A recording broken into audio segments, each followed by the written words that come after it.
درې دغه دي ډپارټمنټس دي په دې کې چې دي پری انجینرینګ دی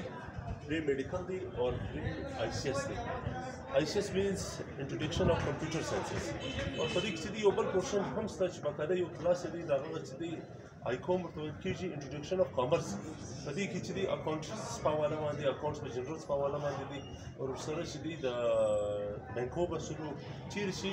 ظاهره خبره ده په هر ځای کې د اکاونټس د کامرس موږ ته په پښتو کې منشي ورته وایي دا ګر د انټروډکشن د کامرس په دې کې او د آی سی ایس نه چې دی هغه د کمپیوټر ساینسز دی د کمپیوټر په حواله باندې دی سافټویر دی هارډویر دی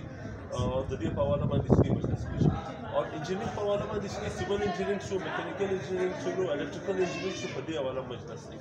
او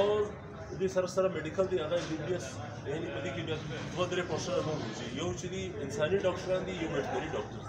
ویټرنري ډاکټر هغه ډاکټران دي چې د جانورانو حفاظت کوي او انساني هیومن ډاکټر هغه دي چې د انسانانو حفاظت کوي. نو اورال دا څلور سبجیکټ دي په دا څلور سبجیکټ کې چیرې چې پورشن چیرې چې مثلا کې انټرست په هغه باندې هغه کې لیکن دې کې لپاره د ټولو امپورټنټ شی دا دی چې مارکس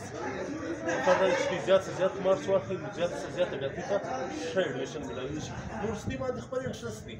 هر سړی خپل انټرست لري څوک د کامرس لري څوک د کمپیوټر لري څوک د انجینرینګ لري څوک د میډیکل لري نو دا په دې باندې ډیپینډ کوي.